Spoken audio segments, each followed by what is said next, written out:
Imagine standing at the edge of dusk, where the last warmth of the sun fades and the first breath of shadow begins to rise.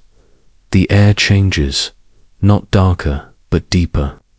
The silence grows heavy, and for a fleeting instant, it feels as if the world is holding its breath.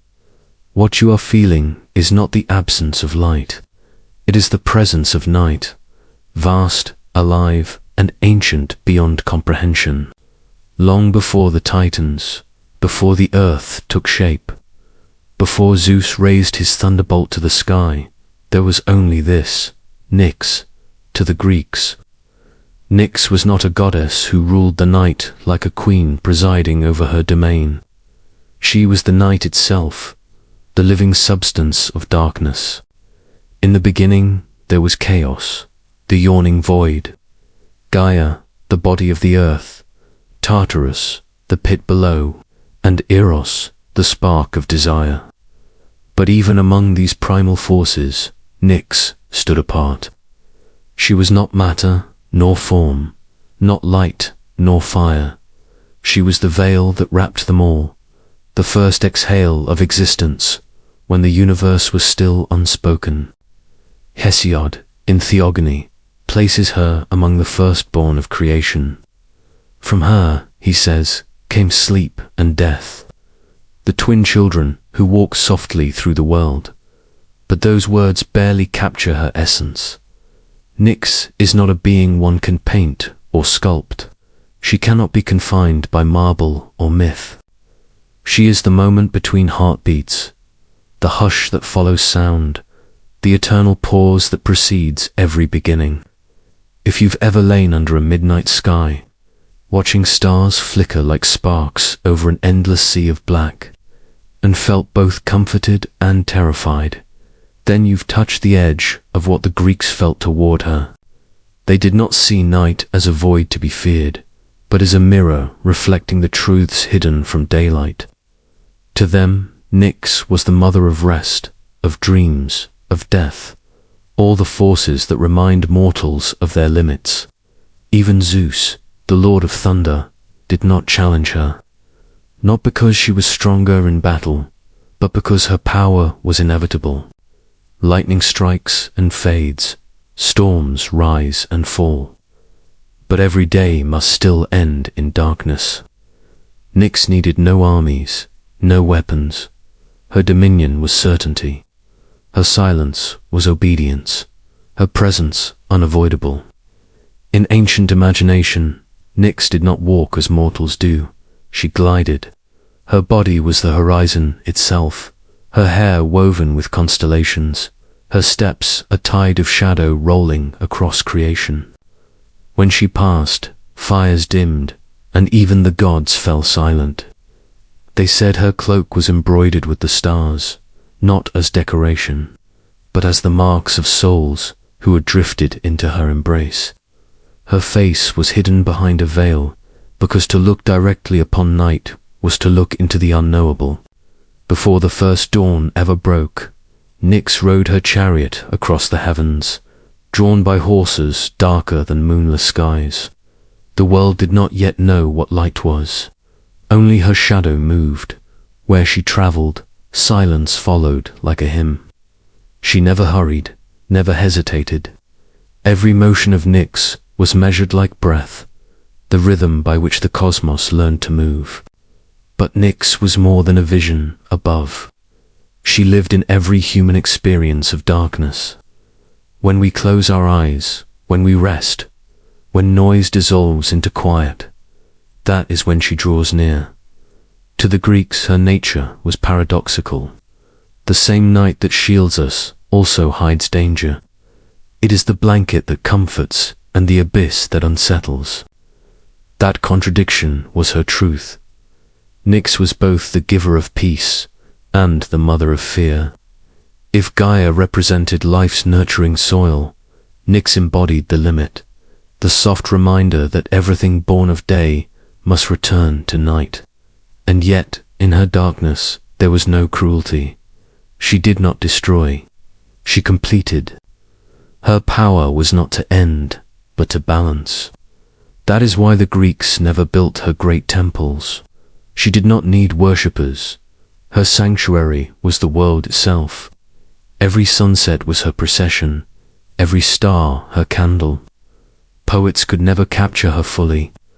They described only fragments, a towering goddess robed in black, her mantle spangled with stars, her wings stretching from horizon to horizon. She was too immense for definition, too intimate for form.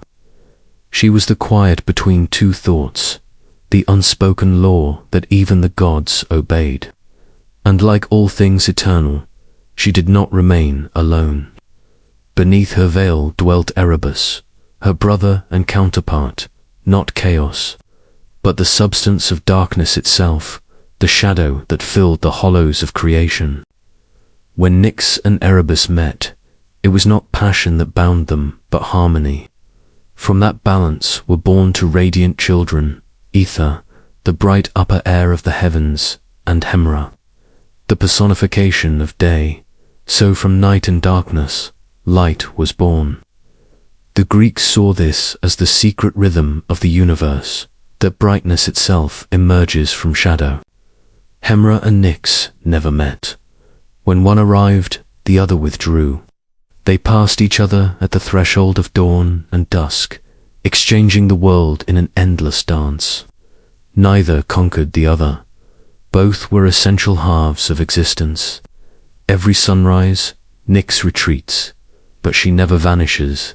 She waits, patient and eternal, just beyond the edge of light.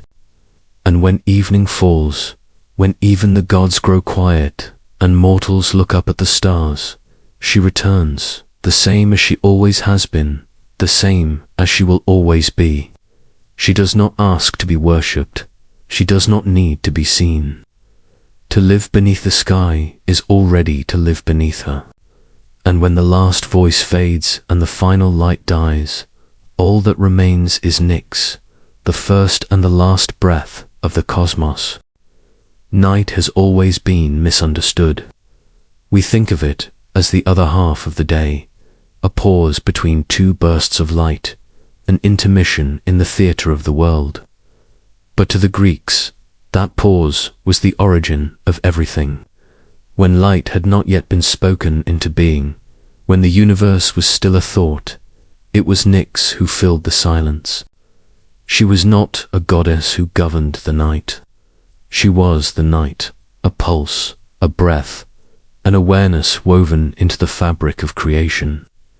The poets said that when chaos yawned open, Nyx was the first to emerge from its edges, cloaked in the infinite.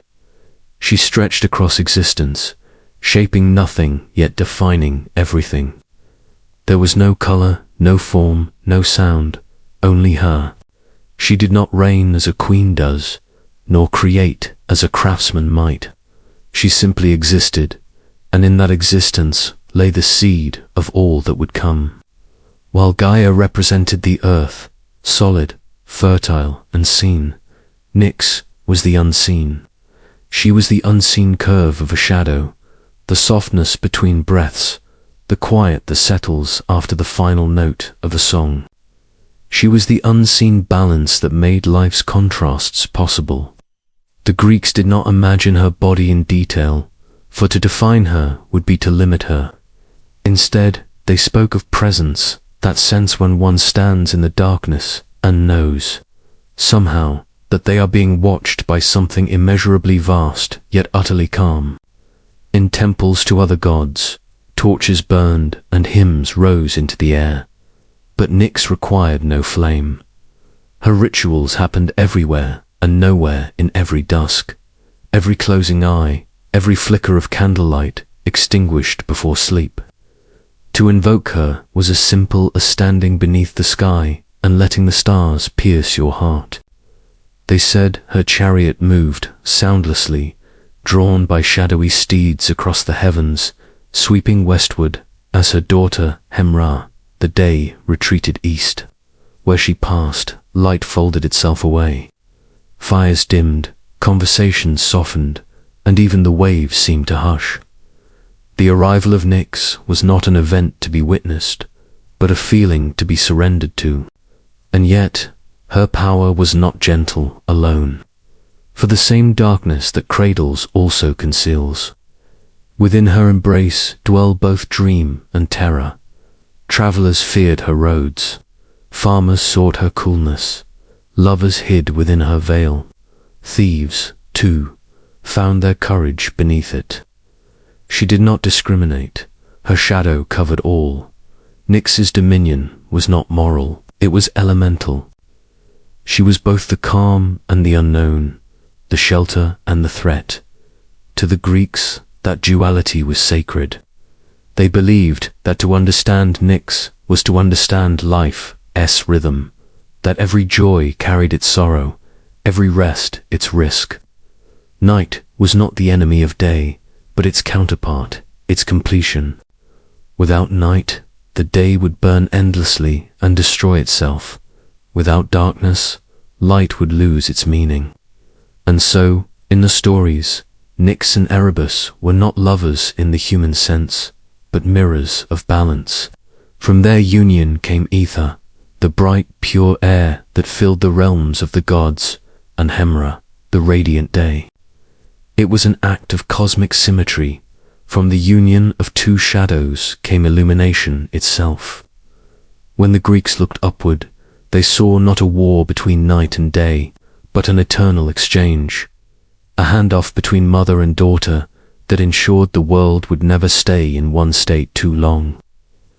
Hemra and Nyx shared a single dwelling, said the myths. One would leave as the other returned.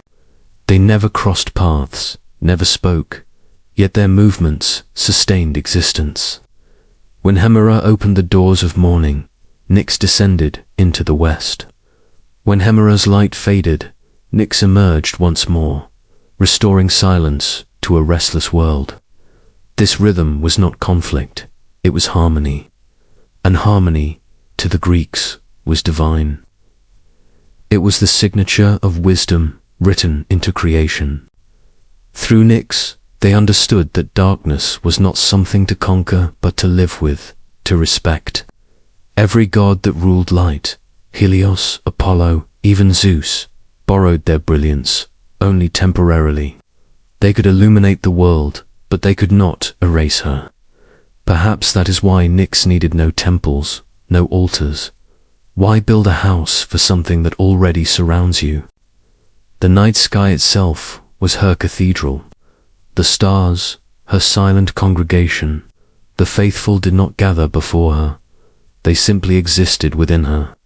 And yet, for all her calm, Nyx was not lifeless. Her darkness breathed. It whispered in dreams, stirred winds, and cooled hearts grown weary from the heat of day. The ancients said that her voice was like the sound of waves lapping against the shore, endless, patient, and always returning.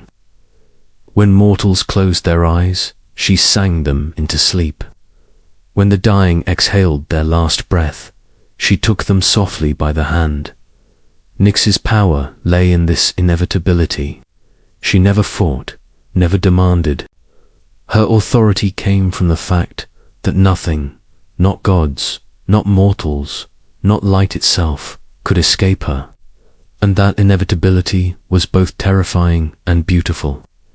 It reminded the Greeks of their place in the vastness, small, fleeting, but held within something eternal. To stand beneath the night sky was to feel that truth without words, that all things rise and all things fall, and through it all, Nyx remains. The ancients called her the mother of inevitabilities, but perhaps she is something even closer to us than that.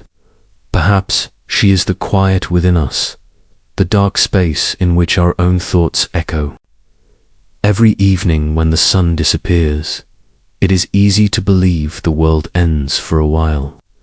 But it doesn't. It simply changes hands. Light yields to shadow, and shadow yields back again. And through that eternal motion, the breath of Nyx continues, steady, silent, unbroken. Close your eyes for a moment. Feel how the world changes when darkness deepens. how the air cools, how sounds soften, how your thoughts drift inward. This is how the Greeks believed the realm of Nyx came alive. For when the night descended, it was not empty. It moved, it breathed, it dreamed. And from that living darkness came her countless children, beings who did not rule the world through temples or thunder, but through the unseen rhythms of life itself. They called them the children of night, and they were not gods in the radiant image of Olympus. They were forces, truths, inevitabilities. Each one personified a fragment of the human condition. Sleep, death, dreams, fate, strife, deceit, affection, all born from Nyx's shadowed womb. To understand her children was to understand that even the smallest acts of existence were guided by powers older than gods. First came the twins, Hypnos, the spirit of sleep, and Thanatos, the spirit of death. To mortals, they were brothers, inseparable in essence and purpose. Hypnos moved gently, touching the eyes of men and gods alike, drawing them into the quiet world of dreams. His wings were soft, his steps lighter than mist. Thanatos followed behind him, not cruel, not loud, but silent. In Greek thought, death was not always violent. Sometimes it came like the slow fading of a candle. To die peacefully, they said, was to be carried away by Thanatos's calm hands. Both were Nyx's gifts, to remind us that rest and ending are threads woven by the same mother. Then came the Oneroi, the spirits of dreams, countless shapes that flowed from Nyx's cavern each night like a tide of smoke. They entered the minds of mortals, whispering visions both sweet and terrible. Some brought joy, the faces of lost loved ones, the warmth of reunion. Others carried warning, omens of war, or the echo of one's own fears made visible. In later myths, one dream was given a name, Morpheus, the shaper of forms, who could appear as any face to guide or deceive the dreamer. To sleep, then, was to step into Nyx's domain, a place both safe and treacherous, where the soul was closest to truth. Not all of Nyx's children offered comfort. From her shadow also emerged Nemesis, the goddess of retribution, a reminder that arrogance and injustice could not escape consequence. She was not a force of cruelty, but of correction. When men, or even gods, grew too proud, Nemesis balanced the scales. Alongside her came Eris, the spirit of strife, who did not bring open war, but the subtle seed of discord, the whispered jealousy between friends, the quiet resentment between kin. But perhaps the most feared and revered of Nyx's descendants were the Moirai, the Fates. 3 sisters who spun, measured, and cut the threads of existence itself. Clotho spun the thread of life. Lachesis measured its length, and Atropos cut it when the time came. Even Zeus, with all his lightning and law, could not defy their decree. To the Greeks, destiny was not in the hands of the sky god. It was woven in darkness by the daughters of night. Her lineage stretched endlessly. Geras, the spirit of old age, shuffled quietly through the years, stooping the proud and wrinkling the once beautiful. Apat, the demon of deceit, whispered lies into mortal hearts. Dolos, the trickster, turned cunning into art. Moros embodied doom itself, the shadow of endings that hung over every birth. Oises carried sorrow and despair. And yet, even amid these dark companions, Nyx also gave birth to Philotes, the spirit of affection and friendship, reminding the Greeks that love and kindness, too, are born of darkness, that intimacy is possible, only in shadow, where we let our guard fall. Her brood was vast, some named, others forgotten, but all shared a single truth. They were not entities to worship, only to acknowledge. They ruled nothing, yet governed everything. sleep, death, deceit, aging, love, fate. These were the quiet certainties of existence, and they all traced their lineage to Nyx. Imagine the world as the Greeks saw it. Above, the sun blazing with the arrogance of the divine. Below, humanity caught in its brief flicker of life. And around it all, a veil of darkness breathing steadily, pulsing with unseen beings that shaped every heartbeat and every silence.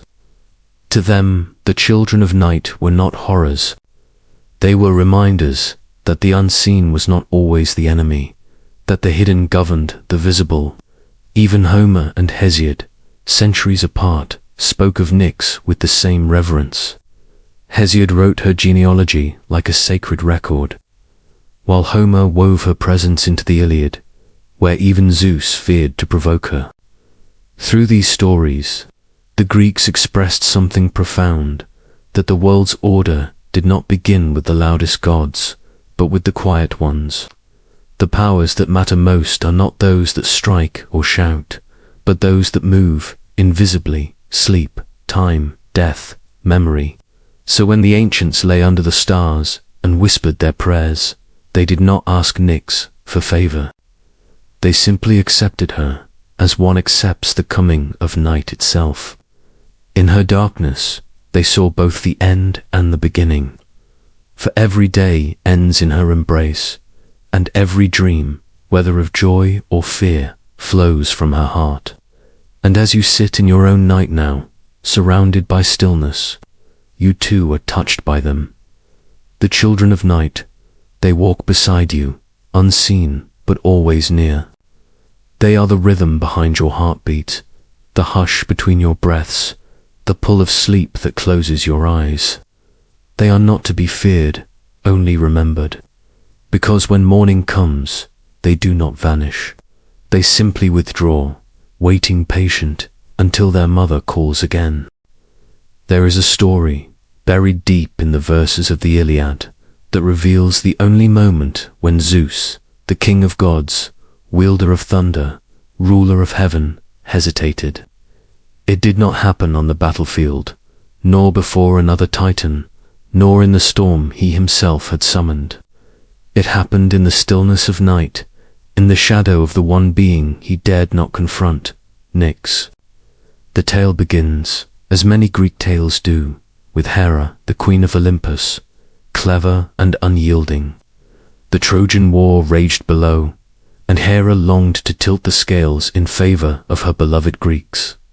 To do this, she needed Zeus, distracted, and there was one power capable of lulling even the mightiest god to rest. Hypnos, the god of sleep, one of Nyx's many sons, but Hypnos was reluctant. He remembered the last time he had obeyed Hera's request. He had cast sleep upon Zeus, just as she wished. The plan had worked perfectly until Zeus awoke. His wrath was thunder without end. Lightning split the heavens, and the earth trembled. Terrified, Hypnos fled, darting across the edges of the world until he reached the one place where even Zeus's fury could not follow, the arms of his mother. Nyx, the gods watched as Zeus came roaring after him, eyes blazing, storms swirling at his back. Yet when he reached the threshold of night, he stopped. The thunder quieted, the clouds stilled, even the air seemed to bow.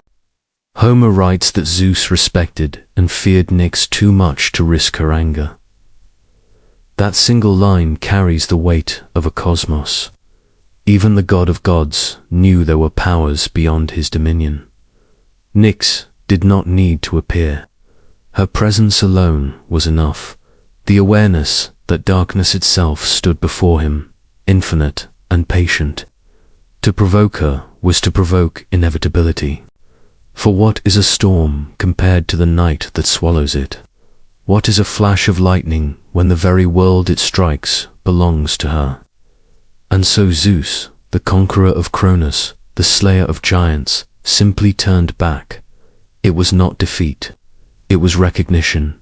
When Hera once again approached Hypnos years later, seeking his aid during the Trojan War. He hesitated. "Do you remember," he said, "how your plan nearly destroyed me? Only my mother's shadow saved me." Yet Hera's persuasion was relentless, and Hypnos eventually agreed, but not without invoking the same silent promise that should Zeus awaken enraged once more, he would flee again to Nyx, and she would protect him. Such was her authority, a goddess unseen, yet whose reach extended even into the hearts of gods. This moment, brief, almost hidden within Homer's epic, reveals something extraordinary about Greek belief. It shows that power was not only about might or visibility, but about inevitability and balance. Zeus ruled the sky, but Nyx ruled the very condition under which the sky existed. Without night, there was no day for him to command. Without shadow, his lightning would strike nothing. To the Greeks, this was more than a myth, it was a philosophy. The world was not built upon conquest, but upon respect. Even the most radiant must bow to the unseen. When Zeus stood before Nyx and lowered his thunderbolt, he acknowledged a truth older than Olympus itself, that all strength has its silence, and all light casts a shadow it cannot escape. In this story, Nyx never speaks. She does not threaten, demand, or even appear. Yet her silence resounds louder than Zeus's thunder. She embodies a form of authority the Greeks understood intimately, the authority of the inevitable, the quiet law that needs no enforcement. Every dusk, the sun falls without argument. Every mortal sleeps whether willing or not. Every life yields eventually to rest. Nyx governs not by command, but by certainty. Perhaps that is why the Orphic traditions, the mystical branch of Greek belief, revered her even more deeply than the Olympians did. They spoke of Nyx as a prophetic mother, dwelling in a cavern draped with stars, whispering truths that shaped the minds of gods. In these hymns, Uranus, the sky itself, came to her for counsel. Even Cronus, the devourer of his children, sought her wisdom. To them, Nyx was not just the mother of darkness, but the voice of cosmic order, the one who saw all beginnings and all endings. The Orphics described her cave as a place where time did not move. Inside, she sat upon a throne of black stone, her eyes reflecting constellations yet unborn. There, she spoke prophecies, not in words, but in dreams, to mortals, to gods, to creation itself.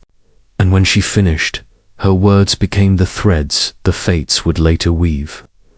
The Greeks who followed these mysteries did not worship her with sacrifice or prayer, but with acknowledgement, the simple act of recognizing her in every silence, every dream, every fading light. They believed she was the one who taught even Zeus that wisdom begins where pride ends. When you think of power, you might imagine noise, brilliance, spectacle. But Nyx reminds us that sometimes the greatest power lies in stillness, in the calm that halts thunder mid-strike, that makes the divine pause before the infinite. And so, in the heart of Homer's epic amid war, glory and divine drama, there exists this quiet, humbling moment. A god stops and night continues. It is the simplest miracle in all mythology. The sun must rise, the moon must set, the gods may fight and rule and rage, but in the end everything, even Olympus itself, must yield to her, for as long as there is day, there will be night. And when all else fades, Nyx remains, not as conqueror, but as truth. Every civilization has feared the dark, yet every civilization has also needed it. Night is the paradox that humbles all life, the veil that hides, the silence that heals, the reminder that everything that burns bright must one day fade. To the Greeks, this truth was personified not as terror, but as divinity. In Nyx, They saw the eternal law that governs both gods and men, the law of return. Unlike the Olympians, Nyx had no temples carved in her image, no marble sanctuaries, no festivals of light. She was too vast for walls, too omnipresent for rituals. Why build a house for what already surrounds you? Every sunset was her ceremony, every flicker of starlight her altar. The Greeks honored her not through offerings, but through acceptance.